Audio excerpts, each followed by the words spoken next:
ओम नमो भगवते वासुदेवाय।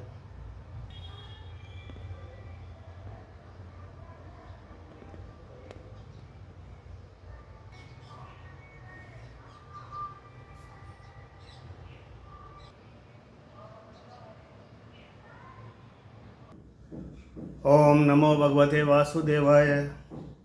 श्रीमद् भागवत के पंचम स्कंद के 13वें अध्याय के आगे।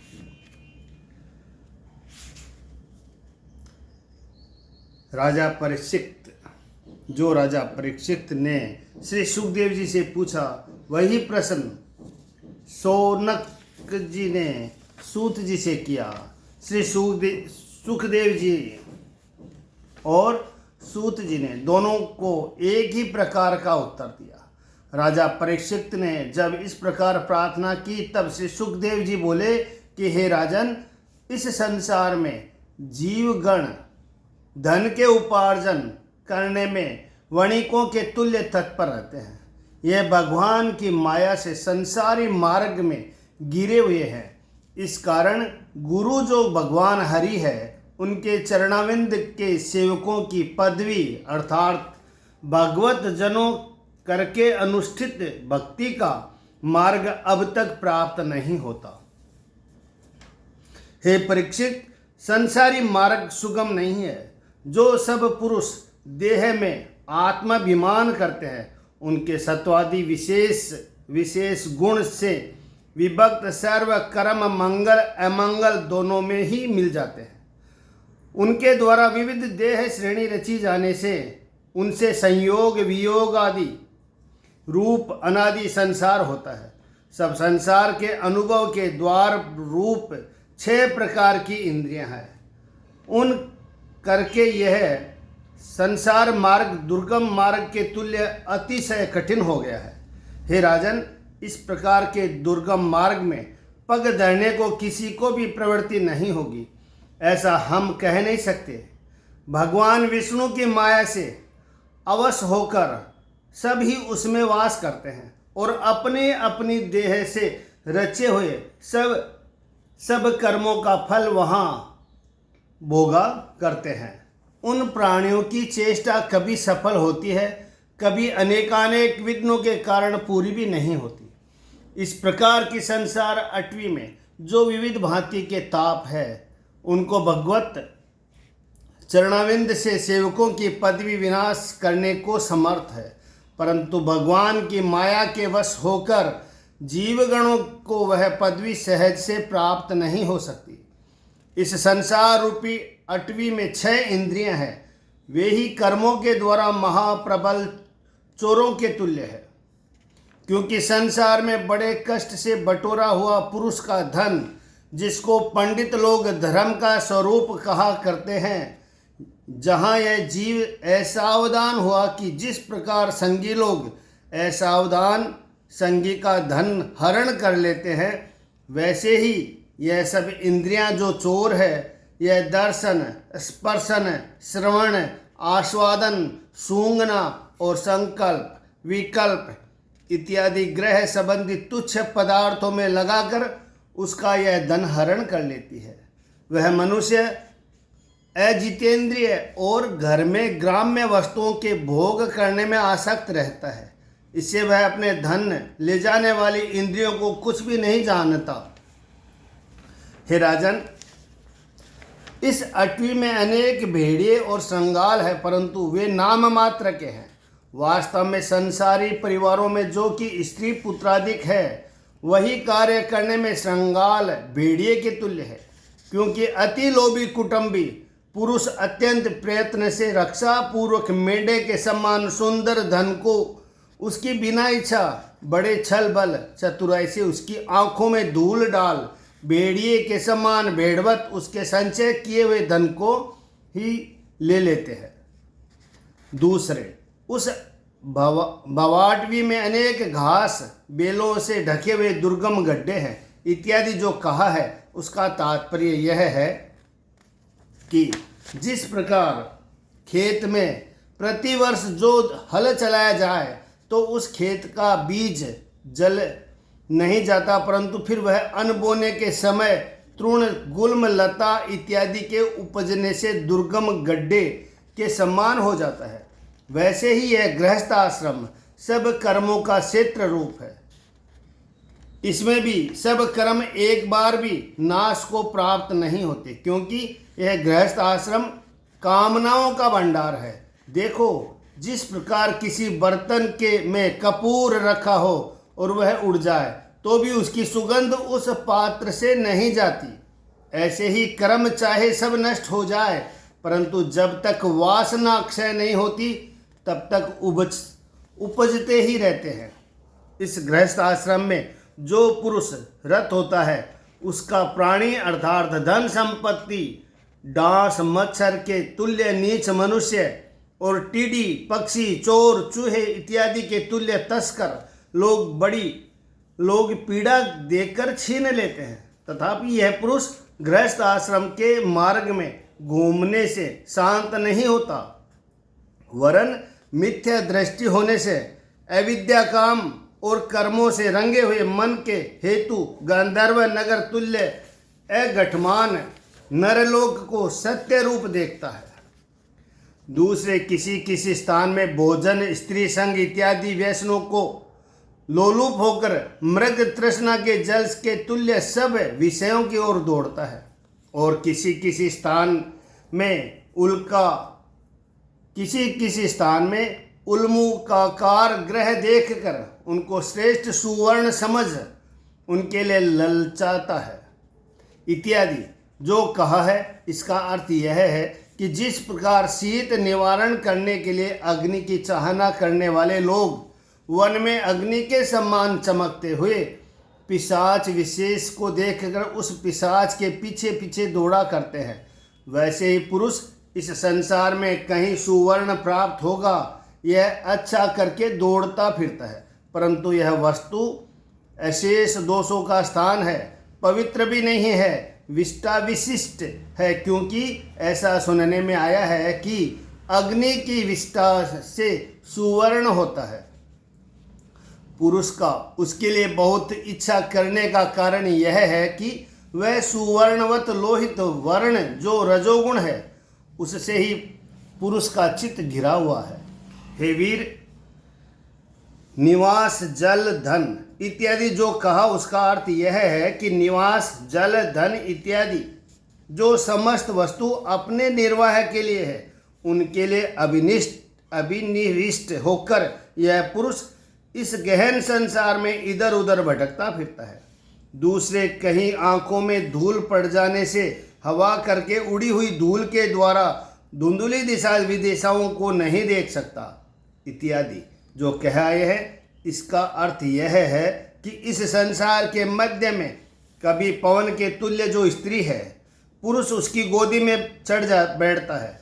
गोदी में बैठने से उस समय जो अनुराग जन्मता है उस राजसी धूल पड़े हुए नेत्रों के समान होकर मर्यादा को छोड़ देता है और रात्रि काल के भूत के समान दिशाओं के देवताओं जो कि अच्छे बुरे कर्म के साक्षी है उनको भी नहीं देखता और सब मर्यादाओं को त्याग कर देता है, जो मर्यादा छोड़ने के कारण साक्षी रूप स्वरूप जो वर्तमान है उसको नहीं जानता और कहीं कहीं सूर्य की किरणों को जल समझकर उसे और दौड़ते हैं इत्यादि जो कहा है। इसका तात्पर्य यह है कि संसार में पुरुष कभी कभी आप ही आप एक बार ऐसा विचारता है कि सब विषय व्यर्थ है, परंतु देहाभिमान के कारण शीघ्र ही स्मृति भ्रष्ट हो जाता है।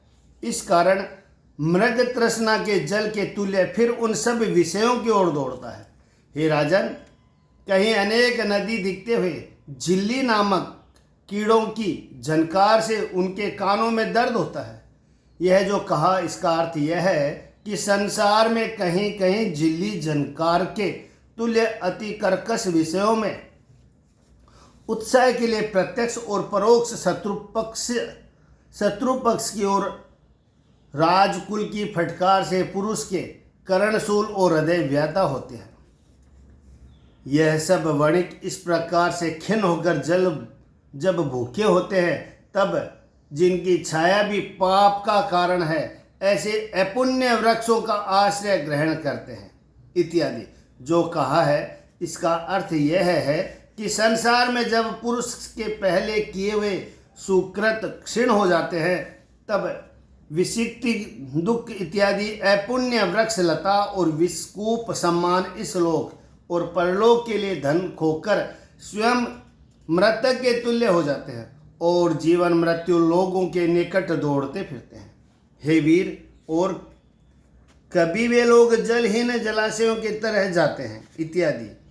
कहे हुए वचनों का अर्थ यह है कि उस श्रवण करो कि संसार में कभी कभी सत्प्रसंग से पुरुष की बुद्धि ठगी जाती है।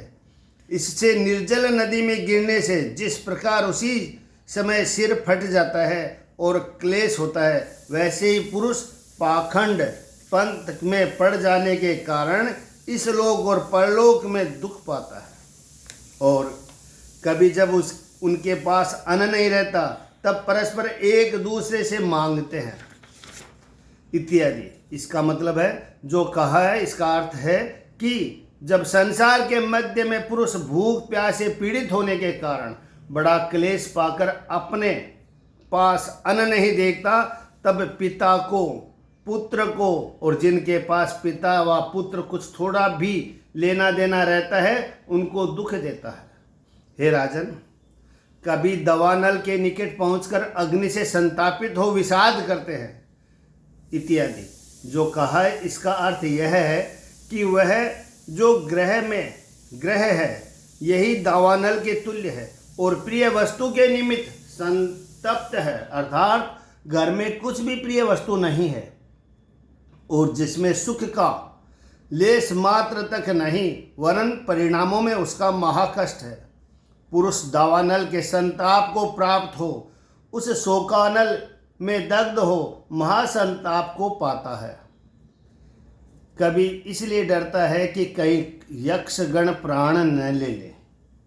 इस उक्ति का यह तात्पर्य है कि संसार में कभी कभी राजा लोग काल के वश में पड़कर प्रतिकूल हो राक्षसों के समान व्यवहार करते हैं, अर्थात प्रियतम धन रूप प्राण हरण कर लेते हैं। उससे पुरुष को मृतक के तुल्य जीवन लक्षण से रहित होकर रहना पड़ता है। हे राजन, कहीं गंधर्वपुर में प्रवेश करके एक मुहूर्त भर आह्लाद किया करते हैं। इसका तात्पर्य यह है कि पुरुष कभी कभी बाप दादा इत्यादि बीते हुए पुरुषों की चिंता को प्राप्त होकर उनको और उनके असत धन को सम्मान कर कि वे लोग मानो वर्तमान है, इस प्रकार से मन में समझता हुआ क्षण भर के लिए स्वपन के साथ सुख प्राप्त कर लेता है। कहीं कहीं चलते चलते कांटा कंकड़ आदि के लगने से पर्वत पर चढ़ने की वासना पूरी न होने से कुछ उदास होता है। इसका अर्थ है कि गृहस्थाश्रम में जिन सब कर्मों की विधि है वे बहुत है, इस कारण वे समस्त पर्वत के तुल्य अति दुर्गम है। उनका अंत करने की इच्छा होने से पुरुष का मन कभी भी लौकिक व्यसनों में खिंच जाता है। इसे कंटक और कंकड़ वाली भूमि में प्रवेश करने के समान वह दुख पाता है। कहीं कहीं कोई परिवार पुरुष अंतर्गत जठरानल के द्वारा पीड़ित होने से भूख की ज्वाला में लोगों के ऊपर क्रोध करता है। यह जो कहा है इसका भाव यह है कि बड़े परिवार का आदमी स्वच्छंदता से देहांत भयंतरवर्ती दुख सहक जठरानल से पीड़ित होने के कारण निसहार होकर कभी परिवार वालों के लोगों के ऊपर क्रोध प्रकाश किया करता है। हे राजन, कभी इस भावट वी में अजगर सर्प से ग्रसा हुआ डसा हुआ जीव वन में सोता है इत्यादि। जो कहा इसका तात्पर्य यह है कि वह तुम सुनो कि संसार में पुरुष निद्रा रूप अजगर के वश हो जाता है। निद्रा के समय निर्जन वन में सोने के समान अंधकार में मग्न होकर शयन करता है और कुछ भी नहीं जानता, इस कारण वह फेंके हुए मुर्दे के समान जान पड़ता है, किसी प्रकार का ज्ञान नहीं रहता। फिर कहते हैं, कहीं अंधे लोग अंधे कुएं में गिरकर डूबे रहते हैं इत्यादि। वाक्य का अभिप्राय यह है कि इस संसार के बीच कभी कभी पुरुष की गर्व रूप डाढ़ टूट जाती है और दुर्जन रूप हिंसक शुक्र उसको निद्रा नहीं लेने देते। इस कारण हृदय व्यथित होने से उसके ज्ञान का क्षय हो जाता है और वह अज्ञान से अंधा होकर अंधे के समान उस अंधे कूप में गिर पड़ता है। हे राजन, इस संसार में काम शहद की बूंद के समान है। पुरुष कभी कभी इस काम की खोज करता हुआ फिरता है, परंतु जब पराई स्त्री और पराये धन के ऊपर झपट करता है तब उस स्त्री के स्वामी अथवा राजा से मारा जाकर अपार नरक में गिर पड़ता है। इस कारण पंडित लोग कहते हैं कि प्रवृत्ति मार्ग में अपना कर्म ही इस काल और परकाल में संसार में जन्म होने का क्षेत्र है। बस संसार यदि एक जन की झपट से छूट जाए तब दूसरा पुरुष देवदत्त उससे बलात्कार छीन लेता है, उसे फिर तीसरा जन विष्णुमित्र हर लेता है। इस भांति धारावाहिक होता रहता है। इस कारण उससे अनवस्था हो जाती है। संसार में कभी कभी शीत वायु इत्यादि बहुत भांति के आदि देविक आदि भौतिक और आध्यात्मिक तापों की दुर्दशा निवारण करने को असमर्थ होने से पुरुष अपार दुखी हो चिंता करके शोक किया करता है। कहीं परस्पर में परस्पर का धन व्यवहार करके दूसरे के निकट से कुछ एक अर्थात कांकिण मात्र यानी 20 कोड़िए या इससे भी कम लेकर ठगता है। फिर इस ठगाई करने के कारण विद्वेष को प्राप्त होता है।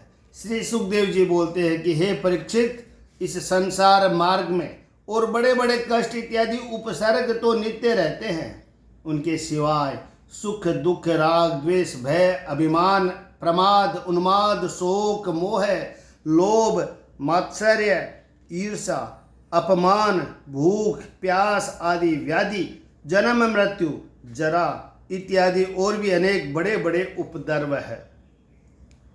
संसार में कहीं माया रूपी स्त्री की भुजलताओं से आलिंगन का होते ही पुरुष विवेक और विज्ञान से रहित हो जाता है। ऐसी रची कठिन यह नारी देवहू को मनमोहन हारी शिव अज नारद शशि कवि ही को क्षण में मन मोह सभी को। ऐसी रची कठिन यह नारी देवहू को मनमानी हारी शिव अज नारद शशि कवि को क्षण में मन मोजा सभी को। ऐसी स्त्री के साथ विहार करने के लिए घर का आरंभ करने के लिए उसका हृदय व्याकुल हो जाता है। इसीलिए उसके आश्रय में जो पुत्र कलत्र इत्यादि रहते हैं उनके देखने व मृदल वचन श्रवण करने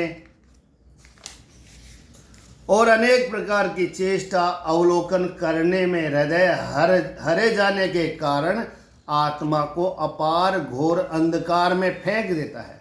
हे राजन, हरि चक्र का अर्थ भुजावान विष्णु जी का चक्र वह परमाणु से लेकर द्वीपराद्र जो काल है वही उसका स्वरूप है। यह चक्र निरंतर परिवर्तित होकर अर्थात भ्रमण करके बालादि अवस्थाओं के फेरे फार से तृण स्तंभ से लेकर ब्रह्मा जी आदि समस्त भूतों को अपने वेग से हरण करता है, परंतु कोई भी उस चक्र का प्रतिकार करने को समर्थ नहीं होता क्योंकि यह चक्र सर्वभांति से अप्रमत्त अर्थात अतिशय सतर्क है। इस कारण पुरुष काल स्वरूप इस हरि के चक्र से उठकर यह काल चक्र ही जिनका आयुध है वह ईश्वर जो साक्षात भगवान यज्ञ पुरुष है उनका अनादर करता हुआ जो कि पाखंडी देवता काक ग्रंथ बक और बटेरे पक्षी के सम्मान श्रेष्ठ जनों के आचारों से वर्जित उनको ही पाखंड शास्त्र की रीति के अनुसार भजने लगता है, किंतु वह तो स्वयं ही ठगे हुए है। इस कारण यह पुरुष जब पाखंडी देवताओं के निकट अतिशय ठगा जाता है तब ब्राह्मण कुल में जाकर वास करता है, परंतु उस अवस्था में उसको ब्राह्मणों के आचार व्यवहार और श्रुति समृद्धि के कहे हुए कार्य जो भगवान यज्ञ पुरुष जी के आराधना करने के क्रम है वे सब उनको अच्छे नहीं लगते, और वेदांत आचारों को जो शूद्र लोग अशुद्ध होने के कारण पाल नहीं सकते वे पुरुष उनमें ही अनुरागी होकर शूद्र तुल्य हो जाते हैं। अग्निहोत्रादि जो कुछ कर्म है नहीं, वानर जाति के समान केवल स्त्री संग और कुटुंब का पालन पोषण करना कर्म है। यह पुरुष शूद्र तुल्य हो जाने के कारण रोग रहित इच्छानुसार विहार करता फिरता है, अतः उसकी बुद्धि अतिशय मंद हो जाती है। इस कारण वह परस्पर एक दूसरे का मुख देखकर अपने मनमाने काम करता है और पशु कर्मों में इस प्रकार लग जाता है कि अपने मृत्यु समय तक को भूल जाता है। हे राजन, संसार में कभी कभी यह पुरुष जिस प्रकार बंदर वृक्षों पर चढ़कर उछल कूद करते हैं, वैसे ही इस लोक में ग्रहादि विषय में क्रीड़ा करने का अनुरागी हो जाता है, और ऐसा होने से स्त्री पुत्रादिकों में उसकी प्रीति हो जाती है और वह मैथुन करने को ही परम उत्सव मानता है।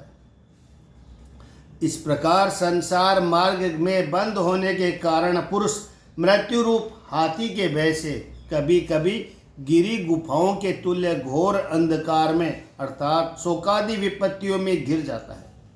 कभी शीत वात इत्यादि आदि दैविक आदि भौतिक और आध्यात्मिक रूप विविध भांति के दुख निवारण करने में असमर्थ होकर क्लेश पाता है और अशेष विषय वासनाओं में शोक किया करता है। कभी कभी परस्पर एक दूसरे से लेन देन कर ठगाई करके कुछ के धन इकट्ठा करता है, परंतु उससे भी सुखी न होकर अपमानादिक को प्राप्त होता है। कभी कभी धन न रहने से सैया आसन इत्यादि उपभोग पदार्थों के न मिलने से मनोरथ के द्वारा जो वांछित है सदुपाय से उनको न पाकर फिर उनको बुरे पापों करके लाभ करने का मन में विचार करता है, जिससे कि उसको लोगों से बहुत ही अपमान मिलता है। परंतु यह बड़े आश्चर्य की बात है कि धन की आसक्ति से परस्पर वैर भी बढ़ाते हैं, और तो भी पुरुष एक दूसरे से लेन देन करता ही रहता है। हे राजन, इस प्रकार से इस संसार मार्ग में अनेक अनेक क्लेश व अनेक उपद्रवों से बाधित होकर जो पुरुष आपदा में पड़ जाता है अथवा नाश को प्राप्त हो जाता है, तो दूसरे मनुष्य उसको कभी स्थान में त्याग कर नए नए उत्पन्न मनुष्य का साथ कर कभी शोर करता है, कभी मोह करता है, कभी भय पाता है, कभी सिंहनाद करते हैं, कभी विवाद करते हैं, कभी हर्षित होते हैं, कभी गाते हैं, कभी रोते चिल्लाते हैं। इस प्रकार संसार में अधिक बंध जानने से साधु पुरुषों के सिवाय कोई अब तक इस संसार मार्ग से नहीं लौटा, जिस मार्ग में यह नरलोक समूह बंधा हुआ है। पंडित लोग इस मार्ग से पार होने के लिए सदा ही उपदेश किया करते हैं। हे राजन, साधु लोगों के सिवाय और पुरुष का इस संसार मार्ग से पीछे से लौटने का कारण यह है कि यह मार्ग योगानुष्ठान से भी नहीं रुक जा सकता। शांतिशील और मन को वश में रखने वाले जिन मुनियों ने दंड तक छोड़ दिया है वे इस मार्ग को जानते हैं, वरन उन लोगों को भी अनेक इस मार्ग के रोकने में असमर्थ हुए हैं। जो सब दिग्गजवी या राजऋषि सदा योग यज्ञ किया करते हैं, वे लोग भी इस मार्ग के रोक लेने में सर्व प्रकार से समर्थ नहीं हुए। वे केवल रणसाई और इस वसुधा की मोह ममता में फंसकर प्रत्येक मनुष्य से अनेक अनेक प्रकार की शत्रुता ठानी और यही कहानी गाते हैं कि यह भूमि हमारी, यह भूमि हमारी। ऐसा समझकर सेन जोर नित करई लड़ाई, धरणी हित जिय देत गवाई। संग्राम स्थल में प्राण दे इस अपनी पृथ्वी को छोड़कर अकेले चले गए। कोई कोई लोग अपने कर्म से सूत्र को पकड़ करके जैसे जैसे संसार की आपदा से छूट भी जाए, परंतु फिर भी संसारी मार्ग में प्राप्त होने से नर लोक समूह के ही निकट आ जाते हैं। स्वर्ग में गए हुए लोगों को भी यही गति होती है। योगेश्वर सुखदेव जी महाराज इस प्रकार के जड़ भरत जी की कही हुई भवाटवी के वास्तविक व्याख्या करके राजा परीक्षित से बोले कि हे राजन, उन राजऋषि भरत जी के पवित्र चरित्र इस प्रकार से संक्षेप में संग्रह करके लोग सदा गाया करते हैं। जिस प्रकार मक्खियाँ गरुड़ के मार्ग का अनुसरण नहीं कर सकती, वैसे ही और कोई राजा उन ऋषभ देव के पुत्र राजऋषि भरत जी के मार्ग का अनुसरण करने में समर्थ नहीं होगा। उन भरत जी ने भगवान की भक्ति के हेतु युवा अवस्था में ही स्त्री, पुत्र, मित्र, राजत्व इत्यादि विषय जो कि अत्यंत मनोहर और त्यागने के योग्य नहीं थे, उन सब पदार्थों का क्षण मात्र में विष्ठा के समान त्याग कर दिया। उनके चित्त की भक्ति भगवती के निमित्त प्रबल है। इससे उन्होंने जो अत्याज्य राज्य, पुत्र, कलत्र और धन जन इत्यादि में और सूरवरों की प्रार्थनीय लक्ष्मी जो दया भाजन होने के निमित्त उनकी ओर दीन भाव से देखती थी, उसमें भी अनिच्छा की। यह कर्म उनके योग्य ही हुआ, क्योंकि जिन समस्त महापुरुषों का चित्त भगवान की सेवा में अनुरागी हो रहा है, उनका निकट परम पुरुषार्थ वाली मुक्ति भी अति तुच्छ पदार्थ है। हे राजन, जिन्होंने मृग देह का परित्याग करने के समय जो यज्ञ रूप भगवान यज्ञादि के फलदाता, धर्मानुष्ठान करता, अष्टांग योग रूपी ज्ञान ही जिसका प्रधान कार्य था, ऐसे योग मूर्ति माया के नियता इस कारण नार यानी जीव समूह है, जिनको अयन यानी आश्रय अर्थात जो सर्व जीवों के अंतर्यामी है, उन भगवान हरि को मैं बारंबार नमस्कार करता हूँ। यह वचन बड़े शब्द से उच्चारण किया था। उनके मार्ग का अनुसरण करने को और कौन पुरुष समर्थ होगा? हे राजन, राजऋषि भरत जी के गुण और कर्म अतिशय पवित्र थे। प्रत्येक भक्त इन दोनों का सम्मान किया करते हैं। इस कारण महात्मा भरत जी का यह चरित्र अतिशय मंगलदायक, दीर्घायु करने वाला तथा धन, यश, स्वर्ग और मोक्ष का साधन करने वाला है। जो पुरुष भक्ति सहित इस चरित्र का श्रवण करेंगे अथवा पढ़ेंगे और सुनकर हर्षित होंगे, वे आप अपने सब कल्याणों को प्राप्त होंगे। दूसरों के निकट से उनका कल्याण ग्रहण करने की अपेक्षा नहीं रहेगी। इति श्रीमद् भागवते महापुराणे पंचम स्कंद भाषा टीकाय भरतोपाख्यान भवाट विपरोक्ष विवरण वर्णन नाम चतुर्दशोध्याय। श्रीमन्नारायण नारायण नारायण। ओम नमो भगवते वासुदेवाय। श्री कृष्ण गोविंद हरे मुरारी, हे नाथ नारायण वासुदेवा। इतनी कथा सुनाए श्री सुखदेव जी बोले कि भरत का पुत्र सुमति हुआ। कोई कोई पाखंडी लोग उसको जीवन मुक्त मार्ग का अनुसरण करता हुआ देखकर अपने पापियसी बुद्धि से साक्षात बुद्ध अवतार हुआ। यह कलयुग में इसकी कल्पना देवता रूप से करेंगे, किंतु वेद में इसको देवता होने का कहीं प्रसंग भी नहीं है। जो हो, इस सुमति से बुद्ध सेना के गर्भ में देवताजित नामक एक पुत्र हुआ। देवताजित के आसुरी नाम स्त्री से देवध्रुम नाम से पुत्र उत्पन्न हुआ। उसकी देनुमति के गर्भ से परमेष्टि नाम पुत्र उत्पन्न हुआ। और परमेष्टि की स्त्री सुवर्चला थी, उससे परमेष्टि के प्रतिह नामक हुआ। प्रतिह नामक महात्मा पुत्र हुआ, जिस प्रतिह ने सब लोगों के निकट आत्मविद्या की व्याख्यान करके उसके द्वारा आप भी पवित्र हो भगवान विष्णु जी के साक्षात दर्शन किए थे। इन प्रतिह के सुवर्चला नाम स्त्री के गर्भ में प्रतिहर्ता, प्रस्तोता और उदाता यह 3 पुत्र उत्पन्न हुए। ये तीनों पुत्र आज्ञानुष्ठान करने के विषय में अत्यंत पंडित और चतुर थे। उनके बीच प्रतिहर्ता की स्त्री स्तुति में यज्ञ और भूमा यह 2 पुत्र हुए। भूमा के ऋषि कुल्या नाम स्त्री में उदिति नामक पुत्र हुआ। उदिति के देव कुल्या नाम स्त्री में प्रस्ताव नाम पुत्र हुआ। प्रस्ताव के न्युत्सा नाम स्त्री में विभु नामक एक पुत्र उत्पन्न हुआ। विभु के रति स्त्री में पृथुवेण के आकुति नाम स्त्री ने नक्त, और नक्त के द्रुति नाम भार्या में गम नाम पुत्र जन्मा।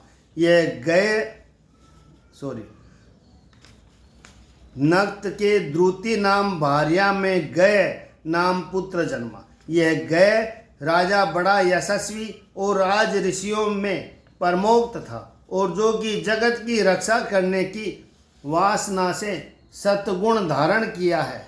साक्षात उन भगवान विष्णु जी के अंश से उत्पन्न होने के कारण यह राजा ज्ञानीपन आदि लक्षणों से महापुरुषता को प्राप्त हुआ था। यह राजऋषि श्रेष्ठ राज्य में अभिषेकित होकर राज्य धर्म कहकर प्रजागणों को लालन पालन शासनादि धर्म के कार्य करता था। और यद्यपि गृहाश्रम में रहने से उसके यज्ञादि धर्म की आचरण करने योग्य थे, परंतु उसके यह दोनों प्रकार के धर्म सब भांति से भगवान में अर्पण होने के कारण परमार्थ रूप हो गए थे। इस कारण से इन दोनों धर्मों से और ब्रह्मज्ञानियों की चरण सेवा से प्राप्त हुई भक्ति के द्वारा उसकी बुद्धि संस्कारित और शुद्ध हो गई थी, और उसके चित्त से देहाभिमान दूर हो गया था। इस कारण वे सदा ही स्वयं प्रकाशमान ब्रह्मानंद का अनुभव करते थे, परंतु इस प्रकार से होकर भी वे अभिमान रहित होकर पृथ्वी का पालन करते थे।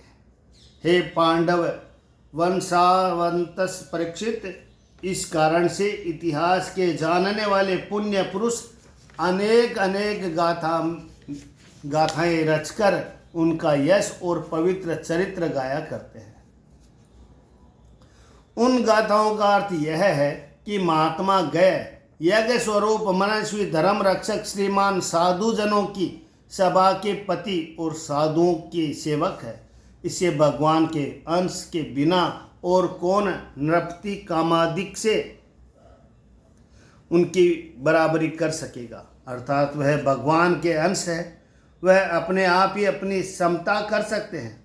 और भी जिन साध्वी दक्ष की कन्याओं का आशीर्वाद व्यर्थ है, ऐसे उन कन्याओं ने नदियों के सहित परम हर्ष से जिनका अभिषेक किया था और जिनके कल्याण विषय में निरकांक्षी होने पर भी गुण रूप वत्स द्वारा स्तन स्पर्शा आने से धरणी ने जिनके प्रजागणों के लिए अनेक अनेक कल्याण स्वयं ही दोहन कर दिए थे, भला उनकी कर्मों में बराबरी करने को कौन समर्थ होगा। और भी जिसके निष्काम होने पर भी समस्त वेद अथवा वेदाक्त कर्म उनकी मनवांछित अभिलाषा पूर्ण करते थे, और राजा लोग समर क्षेत्र में सरों से पूजित होकर जिसको कर देते थे, और ब्राह्मण लोग पालन और दक्षिणादिक पूजा पाकर अपने अपने धर्म और पुण्य के फल का 6वां भाग जिसको देते थे, ऐसा कौन पुरुष उसके समान कार्य करने को समर्थ होगा। अपने पुण्य के फल का 6वां भाग जिसको देते थे, ऐसा कौन पुरुष उसके समान कार्य करने को समर्थ होगा। और भी जिसके यज्ञ में बहुत सोमपान करने में यज्ञ मूर्ति भगवान इंद्र अतिशय मक्त होते थे और उसे श्रद्धा सहित शुद्ध और अविचल भक्ति योग से अर्पण किए हुए यज्ञ की पूजा को पूज्य द्रव्य में सम्मान श्री भगवान प्रत्यक्ष रूप से स्वीकार करते थे, उस महाप्रतापी राजा की बराबरी कौन कर सकता है। अथवा जिन भगवान के प्रसन्न होने से देवता, मनुष्य, पशु, पक्षी, लता, तृण इत्यादि से लेकर ब्रह्मा जी और सब ब्रह्मांड प्रसन्न हो गया था, आप विश्वनाथ विश्वंभर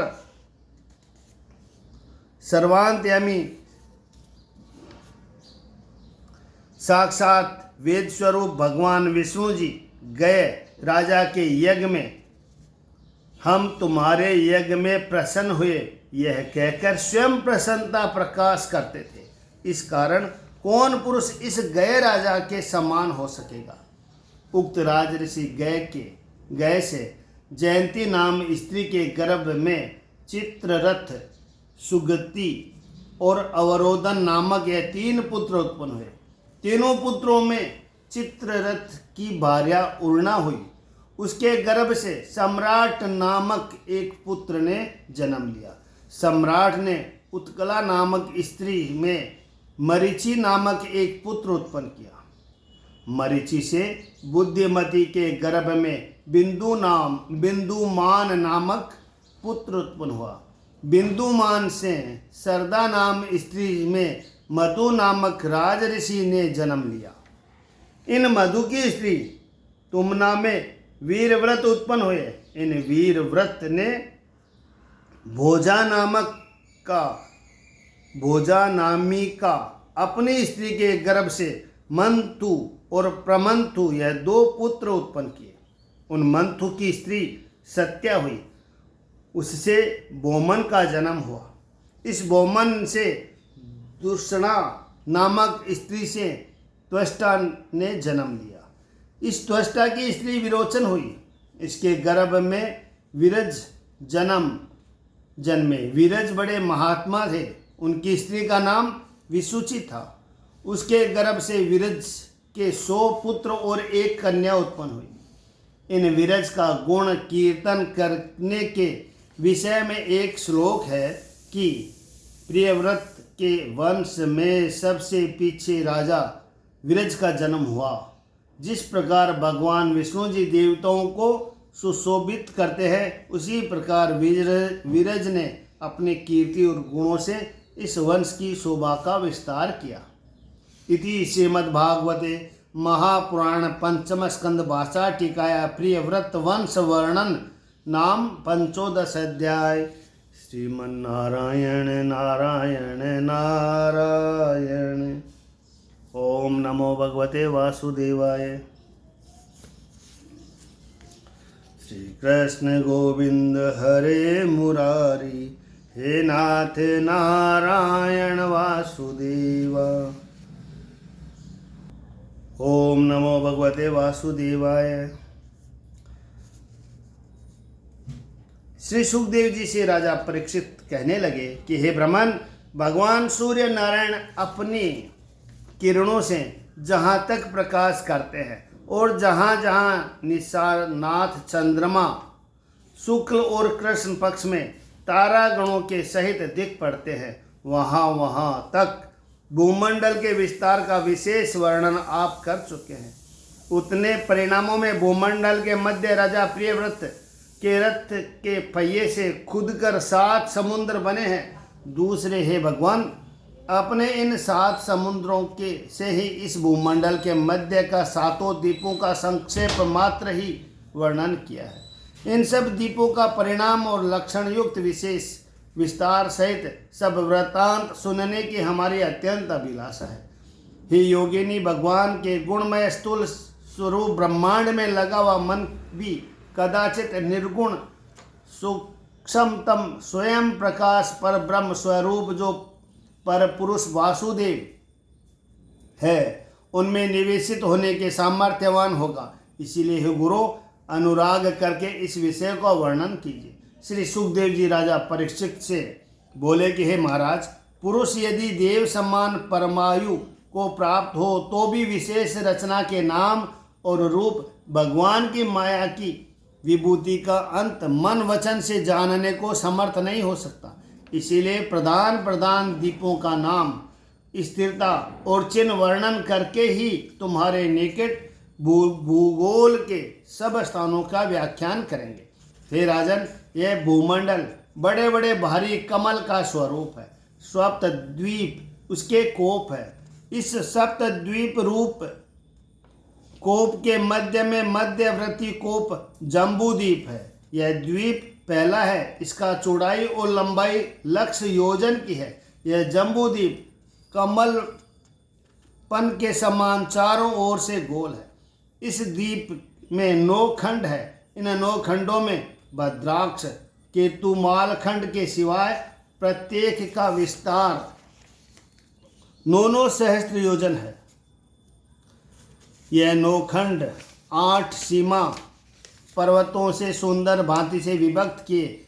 इन सब खंडों के मध्य इलाव्रत नामक खंड है, जो सबके अभ्यंतर है। सबके मध्य स्थलों में सब कुलाचक पर्वतों का राजा और सर्वत्र सुवर्णमय सुमेरु पर्वत स्थित है।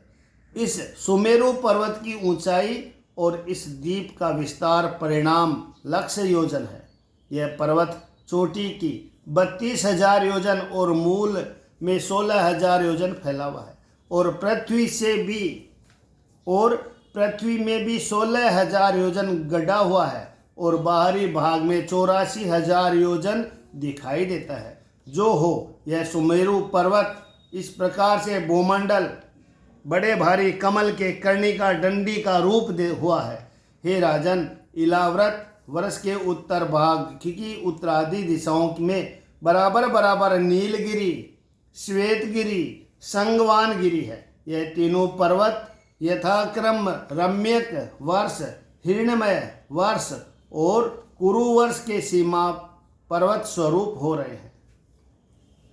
यह तीनों पर्वत पूर्व की ओर लंबे हैं। इन तीनों पर्वतों की दोनों कक्षाओं बगल में क्षार समुद्र तक सीमा है। इनका विस्तार 2,000 योजन है। इन पर्वतों में प्रथम पर्वत की अपेक्षा पिछला पर्वत लंबाई में 10 से कुछ अधिक भाग में कम है, अर्थात केवल 1/10 अंश दीर्घता के परिणाम में छोटे हैं। इस प्रकार इलाव्रत वृक्ष के दक्षिण में निषद, हेमकूट और हिमालय नामक क्रम से 3 पर्वत है। ये तीनों पर्वत पहले कहे हुए नीलादि पर्वतों के समान पूर्व दिशा की ओर लंबायमान है और प्रत्येक 10-10 हजार योजन ऊंचे हैं। हे राजन, यह तीनों पर्वत यथाक्रम से हरिवर्ष, किमपुरुष वर्ष और भारतवर्ष के सीमा पर्वत है। इस प्रकार से उक्त इलाव्रत वृक्ष के पूर्व और पश्चिम दिशा में यथाक्रम माल्यवान, गंधमादन नामक पर्वत है। ये दोनों पर्वत उत्तर में नील पर्वत, दक्षिण में निषेधाचल तक लंबे हैं और 2-2 हजार योजन चौड़े हैं। यह दोनों यथाक्रम केतुमाल और भद्राक्ष वर्ष की सीमा हो रहे हैं। सुमेरु के चारों ओर मंदर, मेरु मंदर, सुपार्श्व और कुमुद नामक 4 पर्वत रूपी स्तंभ है। इन पर्वतों में प्रत्येक का विस्तार और ऊंचाई 10-10 हजार योजन है। इन चारों पर्वतों में पूर्व और पश्चिम देश के पर्वत पूर्व पश्चिम को फैले हुए हैं। इन चारों पर्वतों पर 4 ही सुंदर सुंदर वृक्ष है। पूर्व दिशा की ओर मंदर पर्वत पर आम, दक्षिण दिशा में मेरु मंदर गिरी के ऊपर जामुन, पश्चिम दिशा की लता में सुपार्श्व भूधर के ऊपर कदम्ब और उत्तर दिशा की सीमा में कुमुद शैल पर्वत है। यह वृक्ष पर्वतों की ध्वजा के समान दृष्टि आते हैं और 1100 योजन लंबे ऊंचे और 1100 योजन उनकी शाखाओं का विस्तार है और 100 योजन की मोटाई है। हे भरत कुल श्रेष्ठ, इन चारों वृक्षों के निकट ही 4 हद है। इनमें से एक में दुग्ध जल, दूसरे में मधु जल और तीसरे में ईख के रस का जल और चौथे में शुद्ध मीठा जल है। इन चारों हदों के जल में अतिशय चमत्कार है। उपदेवता लोग इन हदों को जल का सेवन करके स्वाभाविक योगेश्वर धारण करते हैं। इस स्थान के ऊपर कहे हुए 4 हदों के अतिरिक्त 4 श्रेष्ठ उद्यान भी है। इन सब के नाम यथा नंदन, चैत्ररथ, विभ्राजक और सर्वत्रोभद्र है। इन सब उद्यानों में प्रधान देवता और देवांगनाएं में रत्न स्वरूप स्त्रियों के पति हैं। वे अपने अपने स्त्रियों के साथ मिलकर विहार किया करते हैं। इस प्रकार से विहार करने के समय उपदेवतागण उनकी महिमा गाया करते हैं। मंदर पर्वत के मध्य में देवताओं का जो एक आम का वृक्ष है वह 11 योजन ऊंचा है। उस वृक्ष के अग्र भाग में सदा अनेक अनेक अमृत तुल्य बहुत मधु फल गिरा करते हैं। यह सब फल पर्वतों के शिखर के समान बड़े बड़े होते हैं। इन सब बड़े बड़े फलों की अति मधुर सुगंध है और जब यह गिरकर फटते हैं तब सौरभ सुवासित अरुण वर्ण का रूप होने से धारा प्रवाह, उनका रस ही जल स्वरूप होने से उसमें अरुणोदक नामक एक नदी हुई। वह नदी मंदर पर्वत के शिखर से निकलकर पूर्व की ओर इलाव्रत खंड को पवित्र करती हुई पूर्व की ओर चली गई। इस जल के सेवन करने से ही भवानी जी की अनुचरी यज्ञांगनाओं में अंग में सुगंधी हो जाती है। उनके शरीर को छूकर पवन में ऐसी सुगंध हो जाती है कि चारों ओर 10-10 योजन तक वह सुगंध युक्त पवन आमोदित करती रहते हैं। इस प्रकार जम्बू वृक्ष के समस्त फल जो हाथी के शरीर के समान बड़े और कृष्ण वर्ण होते हैं और जिनकी गुठली अति छोटी होती है, जब वे ऊपर से गिरते हैं तो फट जाते हैं और उनके रस में से जम्बू नामक एक नदी उत्पन्न हुई। वह नदी मेरु मंदिर में शिखर के 10,000 योजन ऊंचे से पृथ्वी पर गिरती है और जिस स्थान में गिरती है उस स्थान से अपने दक्षिण में समस्त इलाव्रत वृक्ष में व्याप्त होकर बह रही है। इस नदी के दोनों किनारों की मिट्टी उसके जल के रस से भीगी वायु सूर्य के संयोग भली भांति पक जाने पर जम्बू नद नामक महामूल्यवान सुवर्ण हो जाता है। जिस सुवर्ण के देवादि सब अपनी अपनी स्त्रियों के साथ मुकुट, कटक, कटिमेखला इत्यादि आभरण बनाकर पहना करते हैं।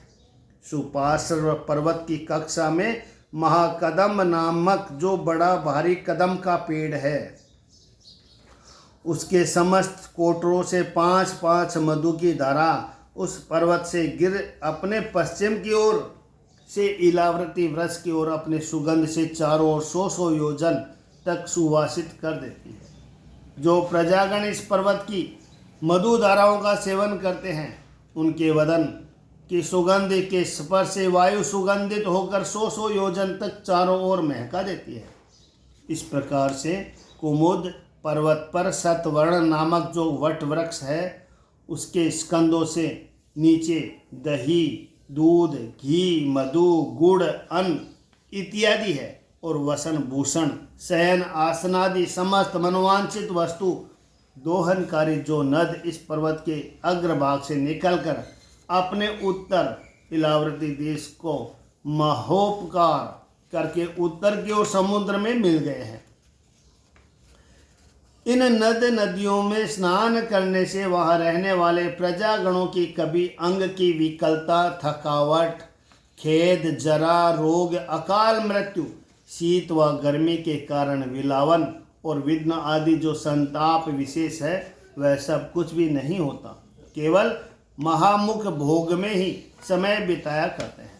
हे राजन, कुरंगी, कुरर, कुसुम्भ, वेकंड, त्रिकुंड, शिर, पतंग, रोचक, निषद, श्रीनिवास, कपिजल, शंख, बुदर व जारुद्य, हंस, ऋषभ, नाग, कलजर और नीरद प्रभृति 20 पर्वत सुमेरु के मूल में चारों ओर बने हुए हैं, जिनसे कि यह पर्वत कर्णिका अर्थात कमल पत्र के समान है। सुमेरु पर्वत के केसर की नहीं है। सुमेरु पर्वत के पूर्व जठर देवकुट पर्वत है। यह दोनों पर्वत प्रत्येक उत्तर दिशा को 18,000 योजन लंबे और 2,000 योजन चौड़े और ऊंचे हैं। इस प्रकार सुमेरु के पश्चिम दिशा में पवन और पारिपात्र 2 पर्वत हैं, जो दक्षिण दिशा की ओर लंबे हैं। दक्षिण दिशा में कैलाश और करवीर गिरी है। ये दोनों पर्वत पूर्व की दिशा को लंबे हैं। उत्तर की ओर त्रिशंक और मकर नामक 2 पर्वत है। यह पश्चिम की ओर विस्तृत है। इस प्रकार मूल से सहस्त्र योजन परित्याग करके चारों ओर अग्नि के परिधि के समान इन 8 पर्वतों से घिरा हुआ कांचनगिरी नामक अर्थात सुमेरु पर्वत चारों ओर से प्रकाश कर रहा है। इसके जानने वाले पंडित लोग कहते हैं कि इस सुमेरु के मस्तक पर सबसे ऊंची मध्य स्थल में भगवान आत्मयोनि ब्रह्मा जी की पुरी निर्मित है। उसका विस्तार 10,000 योजन है। वह सुवर्ण की बनी हुई है और चारों ओर समान चतुष्कोण है। इस पुरी के ऊपरी भाग में पूर्वार्धी सब दिशाओं में क्रम से उत्तरार्ध और अष्ट लोकपालों के 8 पुरी बनी हुई है। इन सब पुरियों का वर्णन उनमें रहते हुए लोकपाल के वर्ण के समान है और प्रत्येक परिमाण ब्रह्मपुरी के परिमाण से चतुर्थ अंश अर्थात 2,500 योजन है। इति श्रीमद्भागवते महापुराणे पंचम स्कंद भाषा टीकाय भुवन कोश वर्णन नामक 16वां अध्याय 16वां अध्याय संपन्न हुआ। ओम नमो भगवते वासुदेवाय। श्री कृष्ण गोविंद हरे मुरारी। हे नाथ नारायण वासुदेवा।